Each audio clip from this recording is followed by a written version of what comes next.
যুক্তরাষ্ট্রের সঙ্গে তৃতীয় দফা বাণিজ্য আলোচনার প্রথম দিনেই আশাব্যঞ্জক অগ্রগতি দেখেছে বাংলাদেশ। ওয়াশিংটন ডিসি থেকে এ তথ্য জানান বাণিজ্য সচিব মাহবুবুর রহমান। তিনি বলেন, যুক্তরাষ্ট্র বাংলাদেশের উপর আরোপিত পাল্টা শুল্ক কমানোর ইঙ্গিত দিয়েছে, যদিও নির্দিষ্ট হার এখনও ঠিক হয়নি। তবে আগামী বৈঠকগুলোতে তা পরিষ্কার হবে বলে আশা করছেন তিনি।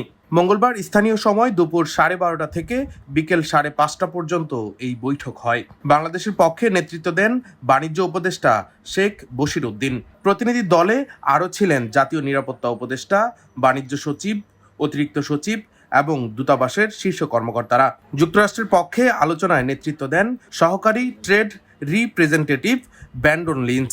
চলতি বছরের 2 এপ্রিল যুক্তরাষ্ট্র বাংলাদেশ সহ 7টি দেশের উপর পাল্টা শুল্কের ঘোষণা দেয়। 8 জুলাই এ সিদ্ধান্ত কার্যকর করে 35% পর্যন্ত শুল্ক নির্ধারণ করা হয়, যা আগস্ট থেকে কার্যকর হওয়ার কথা। বাংলাদেশের রপ্তানি পণ্যে বর্তমান গড়ে 15.5% শুল্ক পড়ে, যা বাড়িয়ে 22 থেকে 23% এবং পরবর্তীতে 35% পর্যন্ত নেয়ার পরিকল্পনা করা হয়। এতে রপ্তানি খাতে বড় ধাক্কার আশঙ্কা তৈরি হয়। তবে বাংলাদেশ এরই মধ্যে একটি অবস্থানপত্র পাঠিয়ে আলোচনার উদ্যোগ নেয়। বাংলাদেশ যুক্তরাষ্ট্রকে আশ্বস্ত করেছে, তারা শুধু রপ্তানি নয়, আমদানিও বাড়াবে।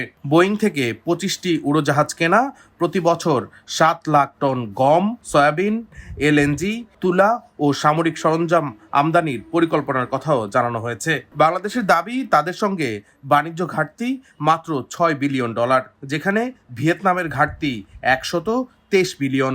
এই আলোচনার ফল ইতিবাচক হলে যুক্তরাষ্ট্রে বাংলাদেশি পণ্যের প্রতিযোগিতা টিকে থাকার সুযোগ তৈরি হবে বলে আশা করা হচ্ছে। ডেস্ক রিপোর্ট, দৈনিক ডেস্টিনি।